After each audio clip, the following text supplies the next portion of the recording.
புனித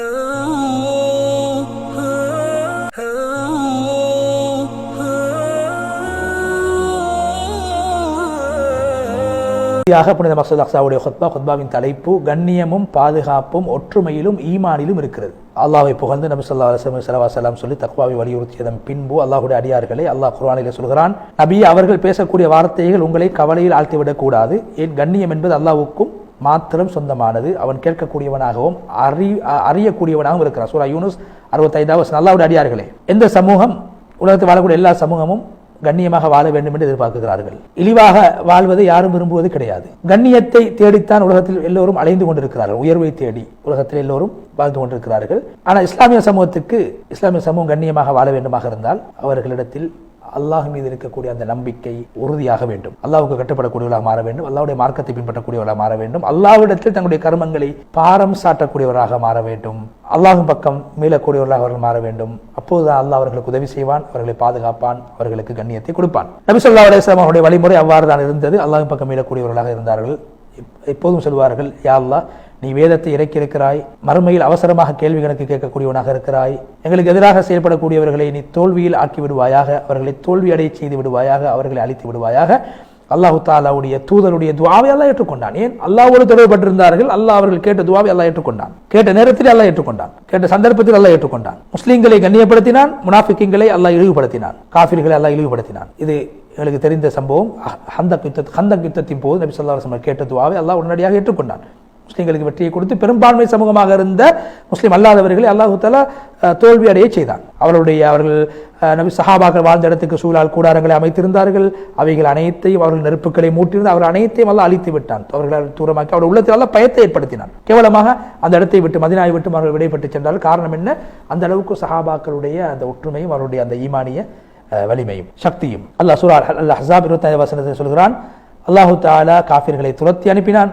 அவர்களை எந்த ஒரு நலவும் செய்ய முடியாமல் போய்விட்டு, எந்த நலவையும் எந்த ஒரு கனிமத்தையும் அவர்கள் பெற்றுக்கொள்ளவில்லை, எந்த ஒன்றையும் பெற்றுக்கொள்ளவில்லை.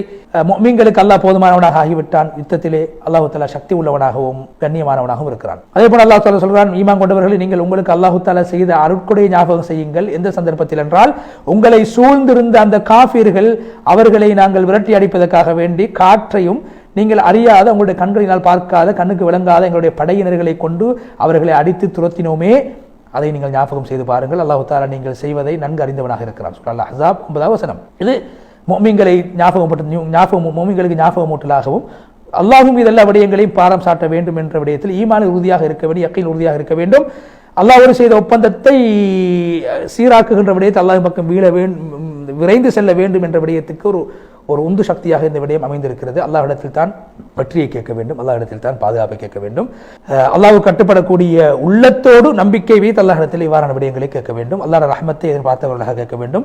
அல்லாஹ் அந்த சஹாபாக்களை பற்றி என்ன சொல்றான்? அவர்கள் உண்மையானவர்கள், அவர்கள் தான் தக்வாதாரிகள். சூரா அல் பக்ரா 177 வசனம். எனவே இந்த இடத்தில் அல்லாஹ் தஆலா அவர்களை என்று பன்மையாக சொல்லியிருக்கிறான். அவர்கள் எல்லோரும் ஒற்றுமையாக இருந்த காரணத்தினால், ஒற்றுமையை வலியுறுத்தக்கூடியதாக அந்த ஒற்றுமையின் காரணத்தினால் தான் சஹாபாக்கள் அல்லாஹ்வுடைய உதவி அடைந்து கொண்டார்கள். இரண்டாவது ஈமானின் காரணத்தினால். அல்லாஹ்வுடைய அடியார்களே, அல்லாஹ் கண்ணியமானவன், கண்ணியத்துக்கு சொந்தக்காரனாக இருக்கிறான்.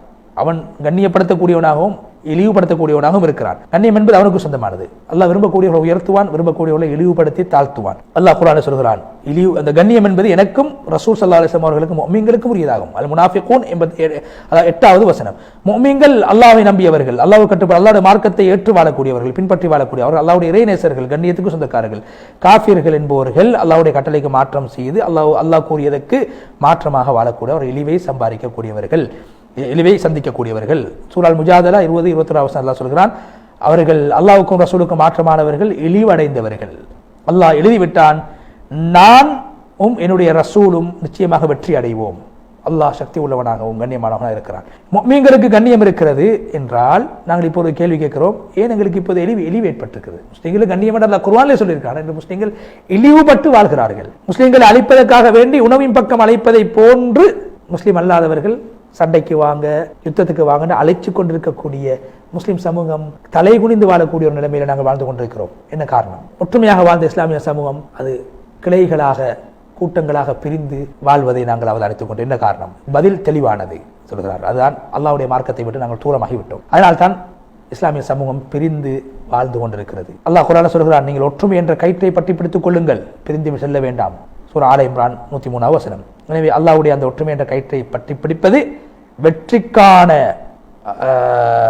ஐக்கியத்துக்கான, சகோதரத்துவத்துக்கான காரணமாக இருக்கிறது. எப்போதோ அல்லாஹ் கூறிய அந்த பிரகாரம் இந்த சமூகம் வாழ ஆரம்பித்து விடுமோ, ஈமானோடு தக்வாவோடு அமல்களோடு வாழுமோ, அல்லாஹ் தஆலா இந்த உம்மத்தை ஒற்றுமையாக வாழ வைப்பான். பிரிவினையை விட்டு அல்லாஹ் பாதுகாப்பான். அல்லாஹ்வுடைய அடியார்களே, இஸ்லாம் முஸ்லீம்களை இணைக்கக்கூடிய மார்க்கமாக இருக்கிறது. உள்ளங்களை, அதாவது விரோதத்தோடு வாழக்கூடிய, பிரிவினையோடு வாழக்கூடிய உள்ளங்களை இணைக்கக்கூடியதாக இஸ்லாம் இருக்கிறது. உள்ளத்தில் இருக்கக்கூடிய விரோத குரோதங்களை இல்லாமல் ஆக்கக்கூடிய மார்க்கமாக இஸ்லாம் இருக்கிறது. குர்ஆன் அல்லாஹ் சொல்கிறான், அல்லாஹ் அவருடைய உள்ளத்தை இணைத்தான், அவர்கள் ஒற்றுமைப்படுத்தினான். பூமியில் இருக்கக்கூடிய அனைத்து வஸ்துக்களையும் நீங்கள் செலவு செய்தாலும் காசின் மூலமாக மனித உள்ளங்களில் இணக்கப்பாட்டை, ஒற்றுமையை உண்டு பண்ண முடியாது. அல்லாஹ் தான் அவர்களுக்கு மத்தியிலே ஒற்றுமையை ஏற்படுத்தியிருக்கிறான். சூரா அல் அன்ஃபால் 63வது வசனம். அதே போல அல்லாஹ் சொல்கிறான், அல்லாஹ் அவர்களுக்கு மத்தியிலே ஒற்றுமை ஏற்படுத்தினான். இது அல்லாஹ்வுடைய அதாவது வெற்றி, அல்லாஹ்வுடைய பாக்கியம், சாதனை, அதே போன்று வளர்ச்சி இவைகளுக்கான காரணமாக இருக்கிறது. இவைகளுக்கான காரணம் என்ன? உலகத்தில் ஒரு சமூகம் எழுச்சி பெற்று வாழ வேண்டுமாக இருந்தால், தலை நிமிர்ந்து வாழ வேண்டுமாக இருந்தால், அவர்களுக்கு மத்தியிலே ஒற்றுமை, ஐக்கியம், சகோதரத்துவம் தேவைப்படுகிறது. வரலாறு மிக சிறந்த சான்றாக இருக்கிறது. இன்று இஸ்லாமிய நாடுகள் பிரிந்து வாழ்வதற்கும், முஸ்லீம்கள் சின்னாபின்னமாக அவர்கள் அங்கும் இங்கும் ஒற்றுமையற்று வாழ்வதற்கான காரணம், எங்களுடைய விரோதிகள் அவர்கள் ஒரு சட்டத்தை உலகத்திலே அமுல்படுத்திக் கொண்டிருக்க. என்ன சட்டம்? ஃபர்ரிக் தசுத். ஒரு சமூகத்தை நீ பிரித்து விடு, அந்த சமூகத்தை உனக்கு ஆளலாம். ஒரு சமூகத்துக்கு நீ தலைவனாக வர விரும்பினால் அந்த சமூகத்தை நீ பிரித்து விடு என்ற கருத்தின் அடிப்படையிலே தான் இஸ்லாத்துடைய விரோதிகள் இஸ்லாமியர்களை, முஸ்லிம் நாடுகளையும் பிரித்துக் கொண்டிருக்கிறார்கள். பொறுமைசாலிகளே, உண்மையில் அறிவாளிகள் யார் என்றால், ஒற்றுமை என்பது எங்களுடைய கண்ணியத்தின் அடையாளம் என்பதை புரிந்து வாழக்கூடியவர்கள். பிரிந்து வாழ்வது என்பது, ஒற்றுமை இல்லாமல் வாழ்வது என்பது என்னுடைய பலகீனம், தோல்விக்கான அடையாளம் என்பதை புரிந்து வாழக்கூடியவர்கள். அல்லாஹ்வுக்கு கட்டுப்படுங்கள், ரசூல் ஸல்லல்லாஹு அலைஹி வஸல்லம் கட்டுப்படுங்கள். உங்களுக்கு மத்தியில் நீங்கள் பிரிந்து விட வேண்டாம். அப்படி பிரிந்தால், பிளவுபட்டால் நீங்கள் தோல்வி அடைந்து வருவீர்கள். உங்களுடைய சக்தி எல்லாம் குன்றி போய்விடும். பொறுமையாக இருங்கள். அல்லாஹ் பொறுமைசாலியோடு இருக்கிறான். சூரா அல் அன்ஃபால் 46வது வசனம். நபி ஸல்லல்லாஹு அலைஹி வஸல்லம், நீங்கள் ஒற்றுமையை கடைபிடித்துக் கொள்ளுங்கள், பற்றி பிடித்துக் கொள்ளுங்கள். தனித்து மேய்கின்ற ஓனாய் தான், அதாவது தனித்து மேயக்கூடிய ஆட்டை தான் ஓனாய் வேட்டையாடும். எனவே தனித்து போக வேண்டாம், பிரிந்து செல்ல வேண்டாம், ஒற்றுமையாக இருங்கள். ஒற்றுமையின் பரக்கத் அது ரஹ்மத்தாக மாறும். அல்லாஹ்வுடைய வெற்றியை, அல்லாஹ்வுடைய உதவியை உலகத்திலே கொண்டு வருவதற்கு அது காரணமாக இருக்கும். நபி ஸல்லல்லாஹு அலைஹி வஸல்லம் சொன்னார்கள், ஒற்றுமையிலே அல்லாஹ்வுடைய ரஹ்மத் இருக்கிறது, பிரிவினையிலே அல்லாஹ்வுடைய தண்டனை இருக்கிறது. ஒற்றுமையாக இருந்தால் அல்லாஹ்வுடைய பாதுகாப்புகள் கிடைக்கும். நபி ஸல்லல்லாஹு அலைஹி வஸல்லம் சொன்னாங்க, யதுல்லாஹி மஅல் ஜமாஅ, அல்லாஹ்வுடைய உதவி ஒற்றுமையில் இருக்கிறது. இன்று எங்களுடைய உம்மத்தினர்கள் சகோதரத்துவத்தின் அடிப்படையில் வாழ்ந்தாலும், அல்லது இன்று அதாவது கிளைகளாக, கோத்திரங்களாக வாழ்ந்தாலும், தேசங்கள் என்று பிரிந்து வாழ்ந்தாலும், முஃமின்கள் ஒரு விடயத்திலே ஒன்றுபட்டிருக்கிறார்கள். அது என்ன? கொள்கை, மார்க்கம் என்ற விடயத்திலே ஒன்றுபட்டு வாழ்கிறார்கள். ஒரே நபியை ஏற்று வாழ்கிறார்கள். ஒரே கிபிலாவை முன்னோக்கி தொழுகிறார்கள். முஃமின்கள் எப்போதும் அல்லாஹ்வை கண்ணியப்படுத்தக்கூடியவர்களா, அல்லாஹ் கட்டுப்படக்கூடியவர்களா, அல்லாஹ்வை சந்திக்க வேண்டும் என்ற ஆசையோடு வாழ்ந்து கொண்டிருக்கிறார்கள். அல்லாஹ்வுக்கு முன்னால் எதையும் முற்படுத்த மாட்டான். அல்லாஹ் தான் முதன்மைப்படுத்தப்படக்கூடியவனாக இருப்பான். நபி ஸல்லல்லாஹு அலைஹி வஸல்லம் சொன்னார்கள், ஒரு முஃமின் இன்னொரு முஃமினுக்கு எப்படி என்றால், ஒரு கட்டிடத்தை போல, ஒரு கட்டிடம் கட்டப்படுகின்ற போது ஒரு கல் இன்னொரு கல்லோடு இணைந்து சேர்ந்து இருக்கிறது. அது போன்றதான் ஒரு முஃமின் இன்னொரு முஃமினோடு இணைந்து சேர்ந்து ஒற்றுமையாக இருக்க வேண்டும் என்று உதாரணத்தை சொல்லி நபி ஸல்லல்லாஹு அலைஹி வஸல்லம் இஸ்லாமிய சமூகத்துடைய ஒற்றுமையை விளங்கப்படுத்தினார்கள். அல்லாஹ்வுடைய அடியார்களே, இஸ்லாம் எப்போதும் ஒரு முஃமின் கண்ணியமாக வாழ வேண்டும் என்பதை வலியுறுத்துகிறது. உலகத்திலே அல்லாஹ்வுக்கு கட்டுப்பட்டு வாழ்ந்த எவரும் இழிவுபட்டது கிடையாது, இழிவடைந்தது கிடையாது. உண்மையான தக்குவாதாரி அல்லாஹ்வுடைய இறைநேசராக இருக்கிறார். அல்லாஹ்வை கொண்டு கண்ணியமாக அவர் வாழ்வார், கண்ணியத்தை அடைந்து கொள்வார், சிறப்புகளை அடைந்து, அல்லாஹ்வுடைய சிறப்புகளை அவர் அடைந்து கொள்வார்.